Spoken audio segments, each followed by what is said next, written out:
Aba, netizen, nagkomento or nag-react dun po sa isang netizen na nagpapalabas at nambabash kay Mr. Bimby Aquino Yap sa Eat Bulaga. So ano nga ba ang naging tugon ng kampo ni Bim at ni Raisa sa usaping ito? Yan ang ating pag-uusapan maya-maya lang. But before that, if you haven't subscribed yet to my YouTube channel, please don't forget to like, share, and subscribe at hit mo na rin ang notification bell for more showbiz updates. So, anak ka lang ni Chris Aquino, ang pagkabalasuba sa basher ni Bimby at ang katotohanan sa likod ng kanyang hosting break sa Eat Bulaga. Ang main pop-off sa studio at sa social media. Hold up, spill in muna natin tong panibagong ganap na nagpapaviral ngayon sa TikTok at X formerly Twitter. Habang flooded ang ating FYPs na mga ultra wholesome, super cute at funny interaction clips ni Bimby Aquino Yap at Raisa May Dizon sa Eat Bulaga, tila hindi pa rin nawawalan ng mga haters na gustong mag-rain sa parade ng dalawa. So, ayon po sa naging viral statement mula sa netizen, live audience member na kilala bilang si Granderos24. Direkta nitong kini-question ang karapatan ni Bim na tumayo sa entablado ng pinakamatagal na noontime show sa bansa. Ang argumento, nepotismo daw, porkit anak daw ng Queen of All Media na si Chris Aquino at ang basketball star na si James Yap, instant booking agad siya sa showbiz habang ang ibang aspiring talents daw ay nagtitiis sa audition line. Pero wait lang ha, let's slow down. Examine the facts, drop a heavy hitting na reality check. Sa ulat ng komentaryong ito, hihimayin natin ang argumentong ito gamit ang Gen Z lens media logic at ang totoong rekurso ng entertainment industry sa Pilipinas. Ang katotohanan, ang impormatibong datos or the hard facts. Bago tayo dumiretso sa pagrebat o pagbasag sa statement ng Granderos24, kailangan muna nating i-laid out ang cards. Bakit nga ba talaga pumasok si Bim sa Eat Bulaga? At ano ang industrial na realidad na hindi nakikita ng isang ordinaryong basher? Sabi dito, ang TV ay negosyo. Si Bim ang bridge ng hindi lang talent ang kailangan na maingay, 'di ba? Ang Gen Z millennial views usaping kundi charm. So sa television is first and foremost a business. Ang Eat Bulaga sa ilalim ng TVJ Production ay hindi isang charity organization o isang pampublikong paaralan na acting workshop. Ito ay isang commercial television program. Ratings revenue, ang bawat segundo ng airtime ay may katumbas na milyong-milyong piso sa advertisers. So, recall value, kapag naglalagay ng bagong host ang isang show, ang unang tanong ng mga producer ay hindi lang ilang oktaba pa ang kaya niyang kantahin.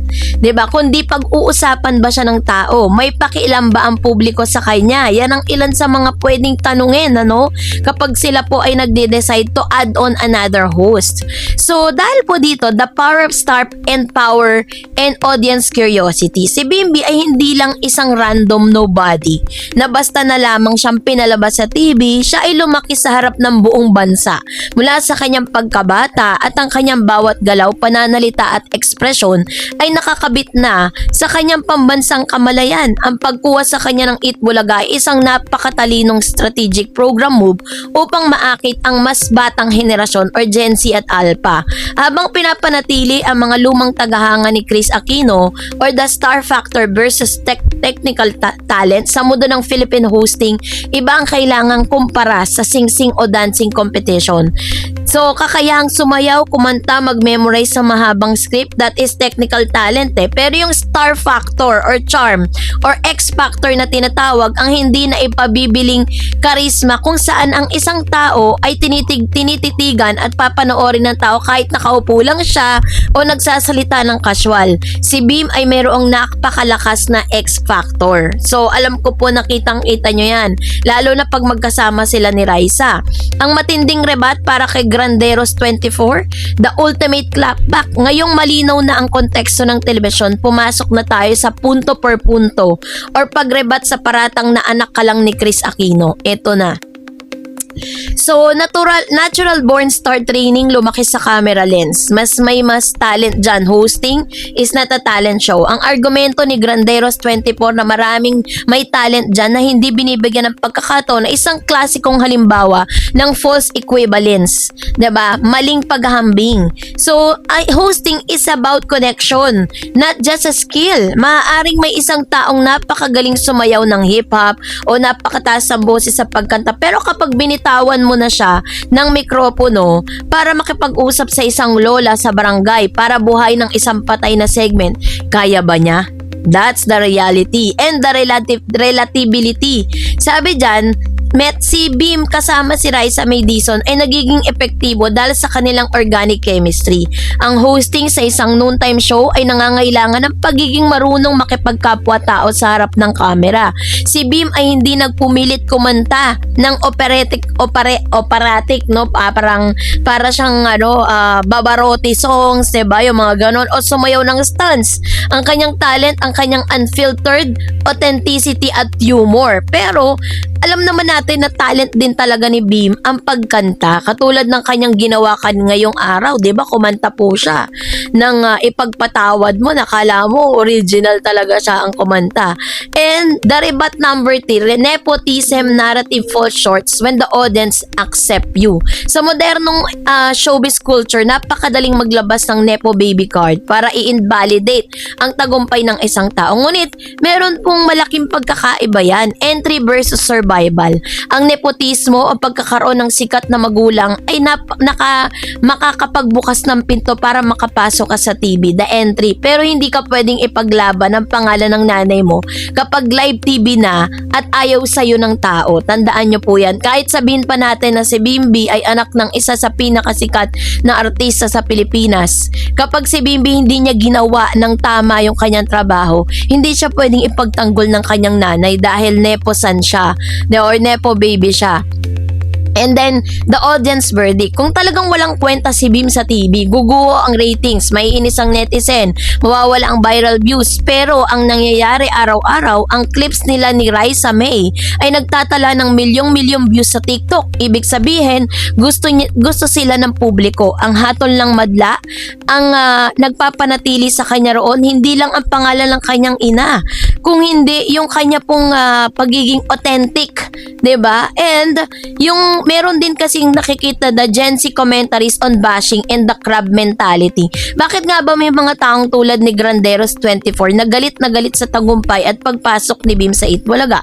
Let's analyze the psychology behind this bashers movement using Gen Z slang and social accepts. So, meron tayong tinatawag na inggit, gatekeeping, old school thinking, projected insecurities.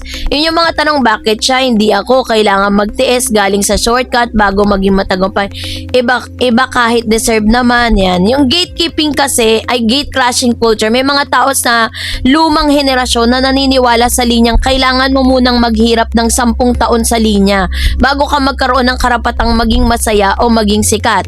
Kapag nakita nila ang isang Gen Z icon tulad ni Beam na pumasok sa entablado na puno ng self-confidence, light energy at natural charm, nagkakaroon sila ng cognitive dissonance. Hindi nila matanggap na ang modernong media ay hindi na tumitingin sa kung ilang taon ka naghirap, kundi sa kung ano ang maiaambag mo sa kasalukuyang sandali. Yun yung tinatawag na value addition. Diba? Kaya naman wala unfiltered at hindi nagmamalinis si Beam eh. Main character niya kasi nagpapakita siya ng main character energy.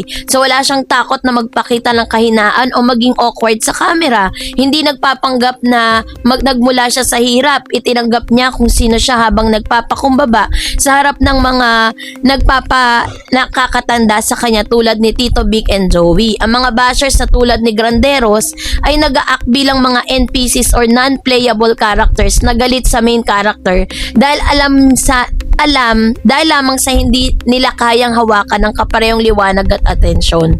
So, all in all, kaya siya nakakapagsalita ng ganun dahil number one, naiinggit siya kay Bimbi sa mga nakikita niyang mga tagumpay ni Bimbi dito sa Eat Bulaga. Kaya po kung makakita kayo ng ganyang mga comments, wag niyo pong pansinin, basta naniniwala po kayo sa kakayahan ni Bimbi at deserve niya na makabahagi bilang isang Daver Cats. So kayo po, anong niyong saloobin patungkol dito? Mag-comment kayo sa comment section.